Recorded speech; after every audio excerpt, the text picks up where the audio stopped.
dalam negara. Yang kedua, jangan pernah berikan ruang kepada kelompok fundamentalis di media-media resmi mainstream tingkat nasional. Yang ketiga, yaitu jangan pernah memberitakan segala kebaikan sebesar apapun yang dilakukan oleh kelompok fundamentalis.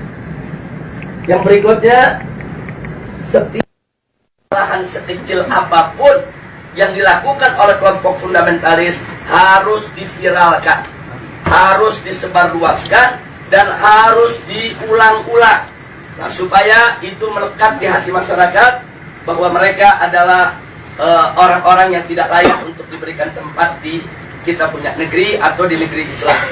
Nah, kemudian nggak sampai di situ, kelompok fundamentalis yang manapun jangan pernah sebut mereka dengan rentetan gelar-gelar akademik mereka. Nggak boleh. Apakah itu gelar-gelar kehormatan di tengah masyarakat atau gelar akademik, profesor, doktor, dan lain sebagainya. Jangan. Cukup sebut namanya aja untuk mengopinikan di masyarakat bahwa kelompok fundamentalis itu kuper, bodoh, tidak berpendidikan, tidak punya gelar, nggak ngerti dunia akademik, dan seterusnya. Jadi cukup sebut nama mereka, tidak perlu diberikan embel-embel yang lainnya. Nah, kemudian nggak sampai di situ. Jadi masih banyak lagi yang mereka lakukan. Apa yang kita alami saat ini di kita punya negeri.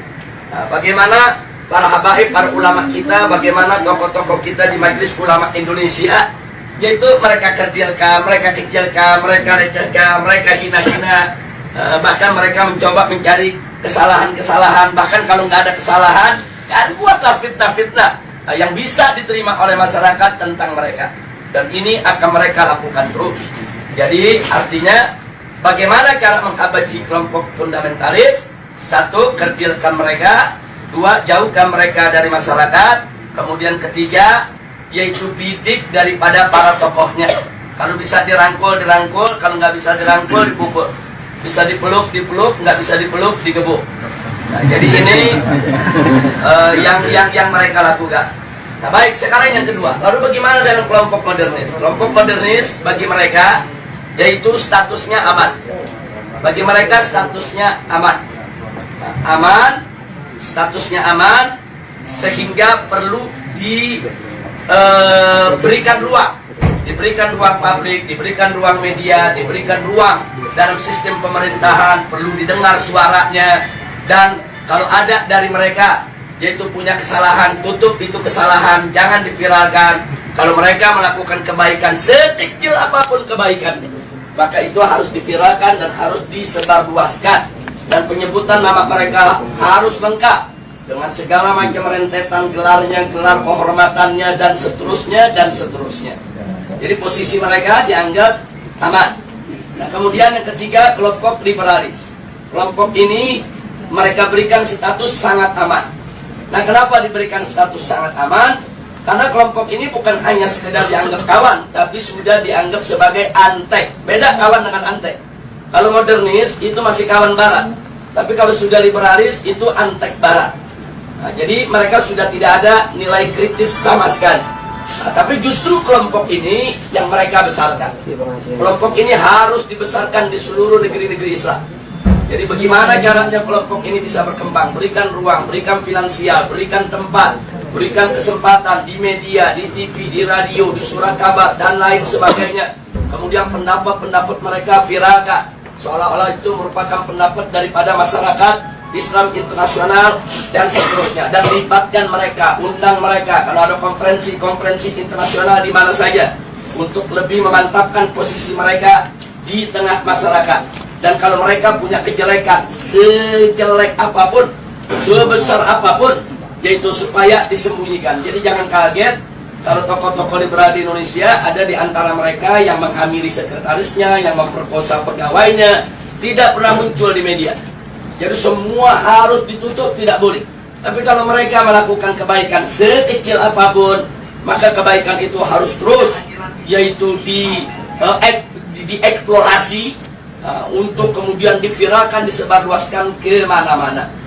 Nah, ini maka itu disebut ini kelompok status sangat aman. Yang terakhir, yang tradisionalis, kelompok ini masih diberikan status waspada. Loh, kenapa dikatakan waspada? Sebab kelompok ini walaupun mereka bukan fundamentalis, tapi memiliki 3 ciri yang sama dengan fundamentalis. Sehingga kelompok ini harus diwaspadai. Kalau kelompok ini tidak dijaga,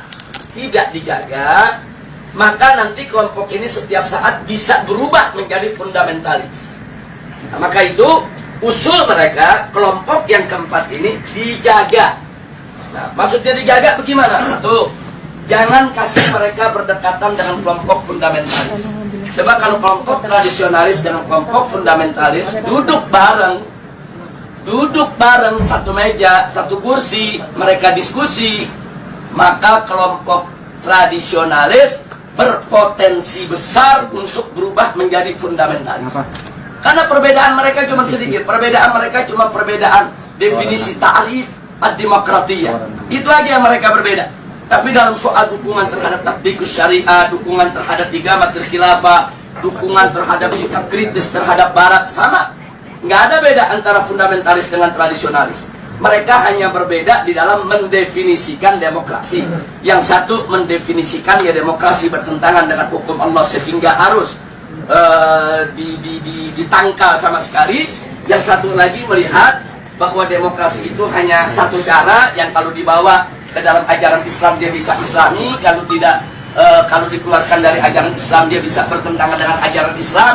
Hanya ini saja berbeda. Nah, kalau mereka duduk bareng diskusi, maka kelompok tradisionalis berpotensi besar berubah menjadi fundamentalis menurut mereka, menurut Rand Corporation. Maka itu fundamentalis dan tradisionalis tidak boleh bersentuhan, harus dijauhkan, bahkan harus diadu domba. Nah, ini yang terjadi di Indonesia saat ini. Bagaimana supaya dua kelompok ini diadu domba? Nah, kenapa ini yang harus diadu domba? Karena kelompok fundamentalis dan tradisionalis ini yang pengikutnya paling banyak. Kalau yang namanya modernis, kelompoknya tidak seberapa. Modernis dalam pengertian Rand Corporation. Apalagi liberalis. Mereka nggak seberapa. Mereka punya basis massa. Kita bicara basis massa akar rumput. Nah, yang memiliki basis massa akar rumput yang sangat kuat hanya kelompok fundamentalis dan kelompok tradisionalis. Maka itu kalau ini bersatu, ini akan menjadi satu kekuatan umat Islam yang maha dahsyat, yang bisa merontokkan kekuatan mereka, sehingga mereka akan melakukan berbagai macam upaya bagaimana dua kekuatan ini untuk tidak bersatu. Nah, itulah sebabnya aksi 212 di mata mereka ini merupakan persatuan antara fundamentalis dan tradisionalis. Dan mereka sangat panik, mereka sangat kalap, karena yang masuk dalam aksi 212 itu dari semua elemen umat Islam. Apapun organisasinya, apapun partai politiknya, apapun mazhab pemikirannya, mereka datang, mereka tidak tanya Anda NU, Anda Muhammadiyah, Anda FPI, enggak. Mereka nggak nanya Anda P3, Anda PKS, Anda PKB, enggak. Mereka nggak nanya. Mereka nggak nanya mazhab, Anda Syafi'i, Anda Hambali, Anda enggak. Mereka nggak nanya Anda ini termasuk yang Aswaja, yang Wahabi, atau yang Salafi dan lain. Enggak ada. Mereka hanya tahu Anda Muslim, saya Muslim, kita datang untuk bela Islam. Justru ini yang menakutkan musuh. Nah, karena ini membuat mereka panik dan mereka kalap. Akhirnya semua tokoh-tokoh yang terlibat dalam aksi 212 mereka kriminalisasi. Sebagian ada yang dimakarisasi, sebagian ada yang diterorisasi, sebagian ada yang dikriminalisasi. Yang diterorisasi umpamanya Ustadz Bakhtiar Nasir, dikait-kaitkan gerakannya dengan ISIS, dengan sumbangan untuk teroris dan lain sebagainya. Ini namanya terorisasi. Nah, sedangkan makarisasi seperti Kiai Khattab, Muhammad Al-Khattab yang saat ini ditahan dan dipenjara. Nah, ini dikait-kaitkan dengan inilah gembong yang membuat makar, inilah yang ingin menggulingkan pemerintah dan lain sebagainya. Ini namanya makarisasi. Nah, sedangkan kriminalisasi, aneka ragam tindak yang dianggap pidana itu dinisbahkan kepada para aktivis kita. Nah, jadi sekali lagi bahwa langkah-langkah kriminalisasi, kemudian makarisasi, terorisasi Ini merupakan jalan yang mereka ambil saat ini untuk membuyarkan persatuan daripada umat Islam. Maka itu saya minta kepada segenap umat Islam, khususnya kepada tolabah yang ada di Madinah ini, khususnya secara istimewa adalah antum semua, baik mukimin maupun pekerja dan lain sebagainya. Yuk kita rapatkan barisan, dan yuk mari sama-sama kita aktif di dalam perang politik. Jadi jangan pernah kita lalai. Jadi jangan lupa, ini handphone yang Anda pegang ini di zaman sekarang bisa menjadi senjata yang luar biasa.